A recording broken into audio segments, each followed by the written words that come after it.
Olá pessoal, a gente está aqui mais uma vez gravando o nosso videocast e hoje o nosso convidado é o psiquiatra Gustavo Mena, ele que é especialista em psicogeriatria. Como todos sabem, estamos fazendo uma campanha sobre o Setembro Amarelo e alertando as pessoas, doutor Gustavo, para a importância do cuidado com a saúde mental. Então, antes da gente começar o nosso bate-papo, eu vou te convidar para você fazer parte da nossa campanha. Com o maior prazer. Colocando aqui uma fitinha amarela no seu braço, que é o que está simbolizando a campanha do Ministério Público Estadual de Alagoas esse ano. Então, vamos lá começar o nosso bate-papo. Doutor Gustavo, é muito importante cuidar da saúde mental. Hoje em dia se fala muito sobre isso e eu queria que você começasse falando sobre o transtorno de ansiedade. Hoje em dia está muito mais comum do que a gente imagina em todas as idades. Não tem mais isso de que só acontece com idoso, né? Não, de jeito nenhum.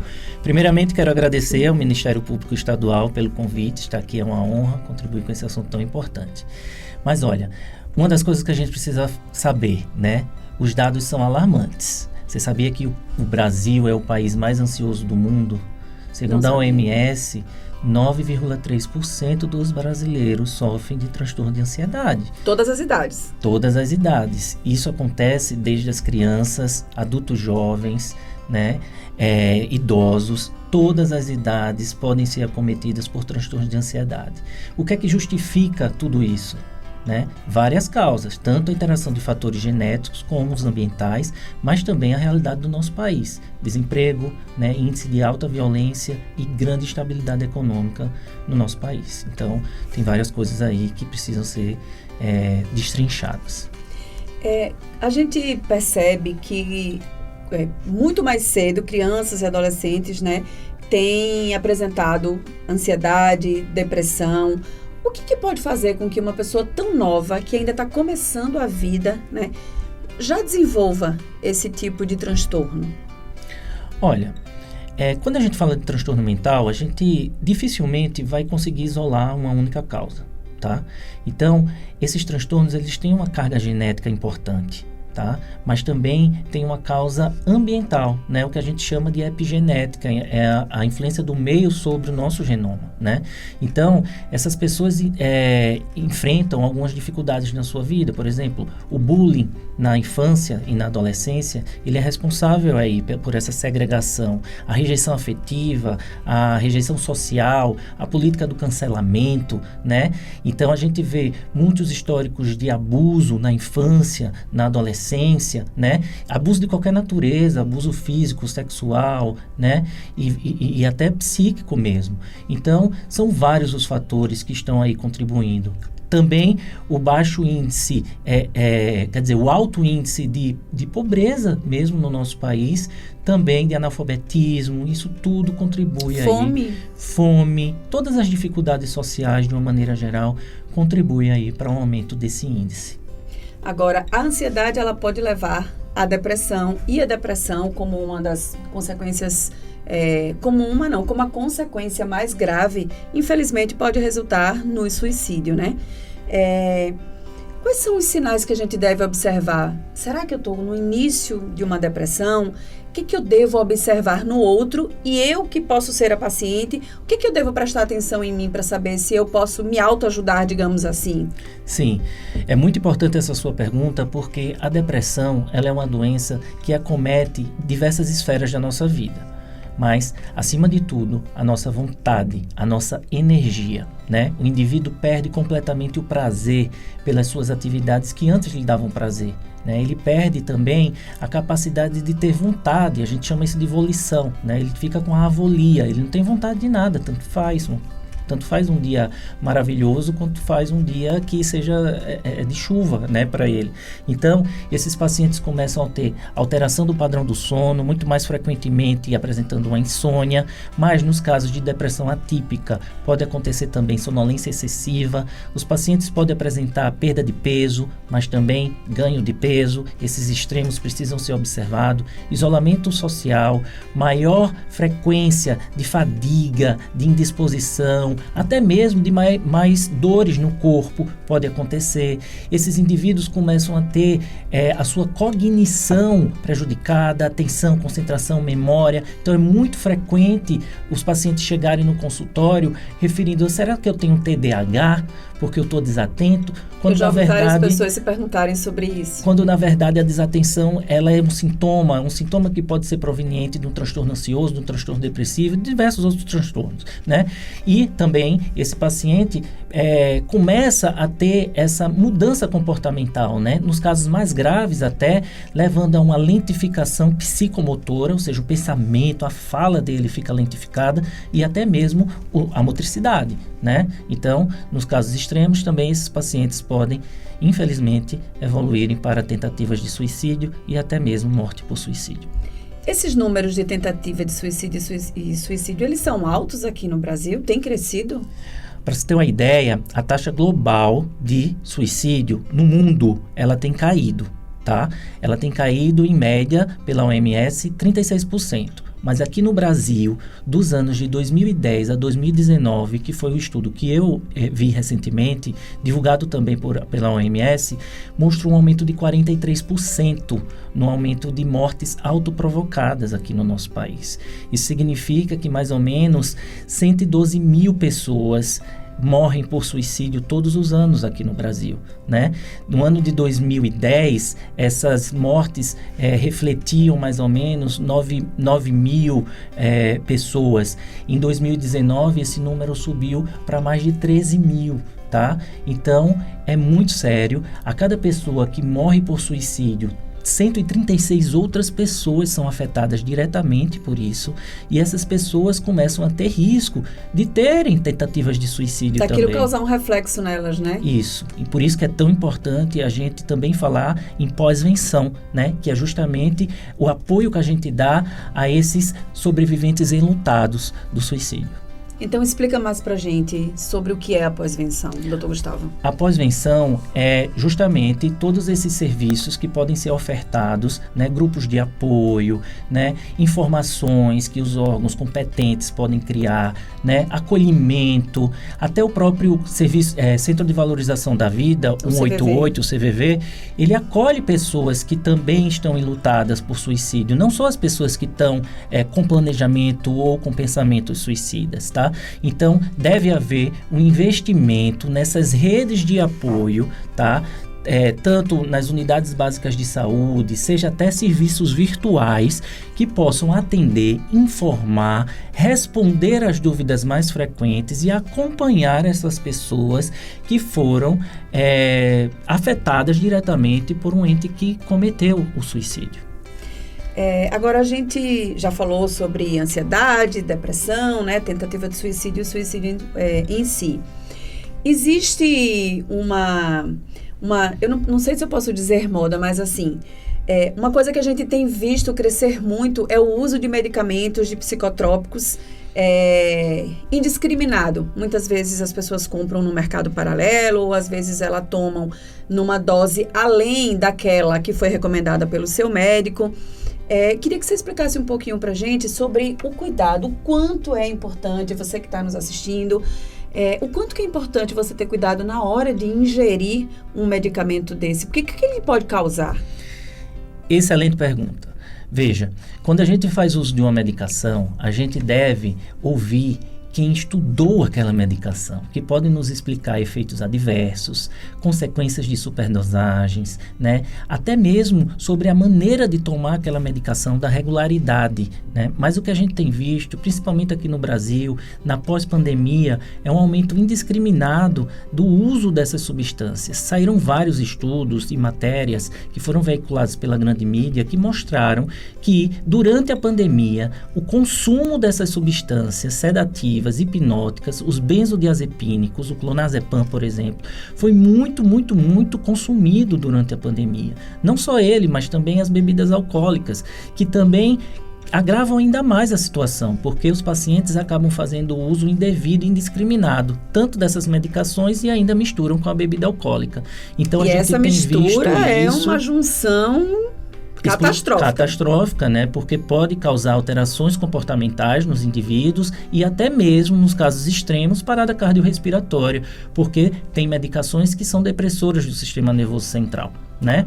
Outras que são euforizantes, e aí o álcool inicialmente ele tem efeito euforizante também, então isso ainda prejudica mais as atitudes, aumenta os índices de violência e de acidentes mesmo nas pessoas, né? Mas sim, a gente tem visto o uso indiscriminado de medicações por jovens, adultos jovens, pessoas que são estudantes de faculdade, tá? Principalmente no curso de medicina. As pessoas se automedicam para ter um rendimento cada vez maior. Sim, estudar mais. No sentido dos estimulantes. Sim. E aí, no caso, você toma um estimulante desse por um determinado, ou um outro medicamento, mas que seja psicotrópico, por um determinado tempo para um tratamento. Não significa dizer que você vai tomar aquilo para a vida toda. As pessoas não podem se acostumar, não podem se tornar, digamos assim, dependentes dessas drogas, né? O tratamento, ele é sempre multidisciplinar, né? Não adianta você só tomar uma medicação e não mudar o seu estilo de vida, não fazer uma terapia voltada para aquele seu problema. Adianta você tomar remédio de pressão arterial e continuar ingerindo sal? Não. Você precisa fazer essa mudança no seu estilo de vida, né? Então, na saúde mental é a mesma coisa. A gente precisa fazer o tratamento medicamentoso por tempo adequado, indicado por profissional adequado e fazer todas as mudanças paralelas que são pilares importantes do tratamento, que fazem parte do tratamento. Várias pesquisas mostram que a atividade física também é tratamento, né? Que a gente ter lazer também é tratamento, que a gente ter prazer também é tratamento, né? Inclusive, pesquisas recentes mostram que até os nossos atos de solidariedade e gentileza implicam em mais saúde mental.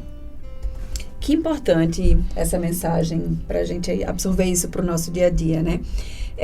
Eu queria falar contigo agora sobre o processo, a importância de você cuidar, esse processo de cuidado com a saúde mental das pessoas mais idosas.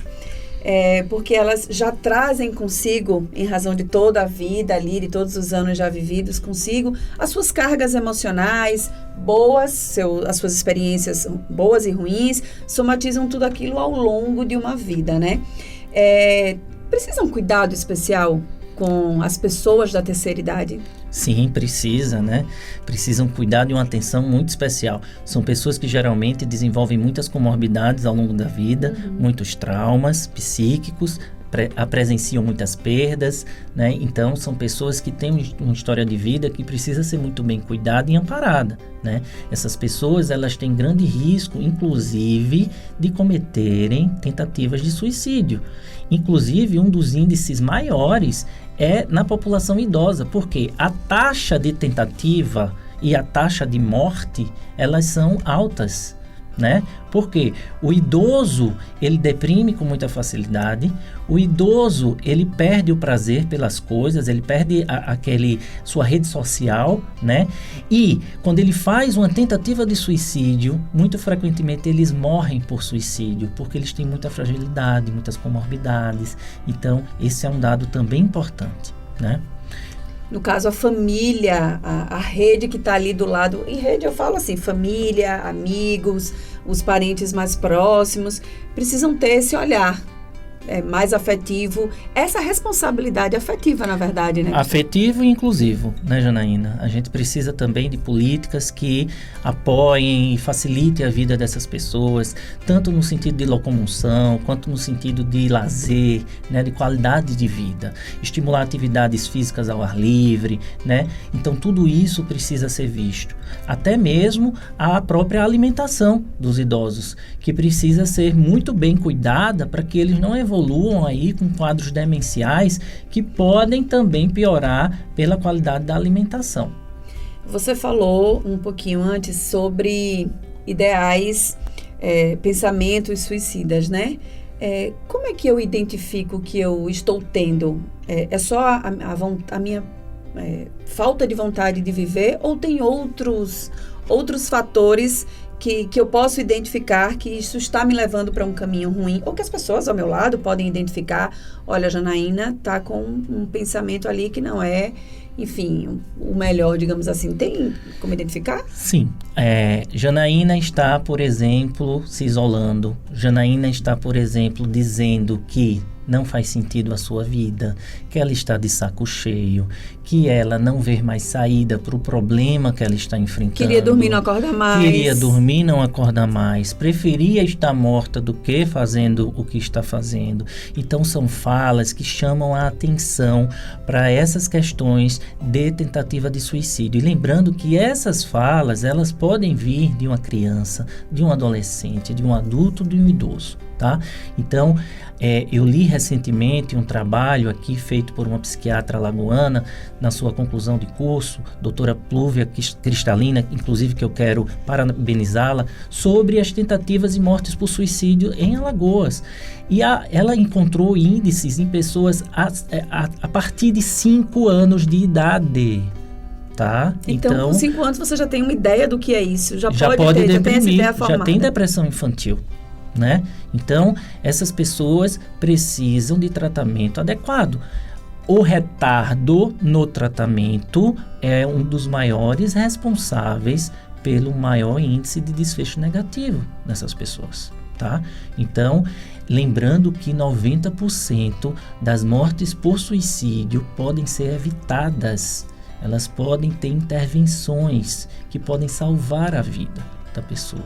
Então, por isso, você que está passando por alguma dificuldade, a campanha do Setembro Amarelo desse ano traz o tema: se precisar, peça ajuda. Nós precisamos combater essa política do silêncio, né? Inclusive, Janaína, existe uma política velada de que homens não choram, sim, que homens precisam... Não podem ser frágeis. Exatamente, que eles precisam engolir o choro e mostrar, né, a sua força. Você sabe que isso aprisiona o universo masculino, que é justamente os que mais têm fatores de risco para desenvolverem uma tentativa de suicídio e uma morte por suicídio, né? Os homens, eles têm uma taxa de morte por suicídio maior do que as mulheres. As mulheres tentam mais, tá? Mas os homens morrem mais porque eles praticam. Eles escolhem métodos mais violentos, enquanto as mulheres,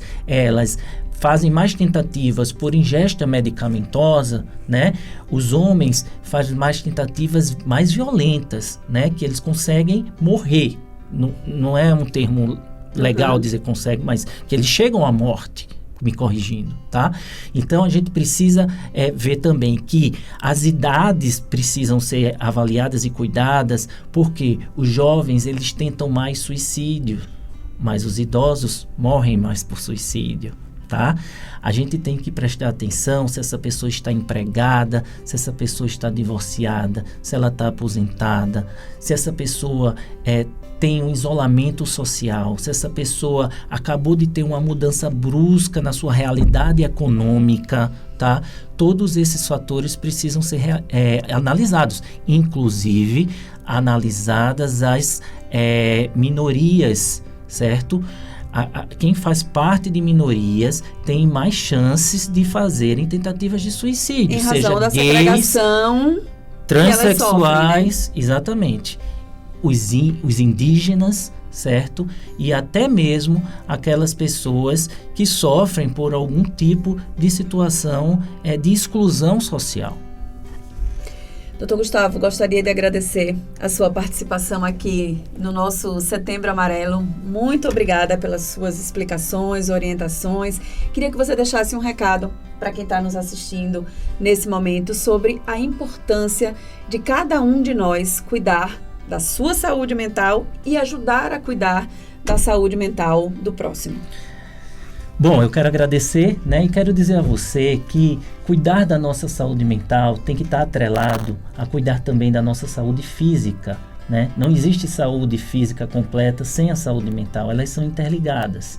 E se a gente puder ajudar o próximo, ouvir o outro, se mostrar disponível, pegar na mão daquela pessoa e levar para ajuda, ativar sua rede de apoio, procurar seus familiares, daquelas pessoas que a gente observa risco, gente, isso muda tudo, né? E se com esse podcast a gente tiver conseguido atingir pelo menos uma pessoa de vocês que estão nos assistindo, que possa impactar positivamente na vida de alguém, diminuindo preconceito e estigma, esse podcast valeu a pena. Já valeu a pena. Muito obrigado. Muito obrigada, doutor Gustavo. Esse foi o nosso videocast sobre a campanha Setembro Amarelo. Até o próximo vídeo.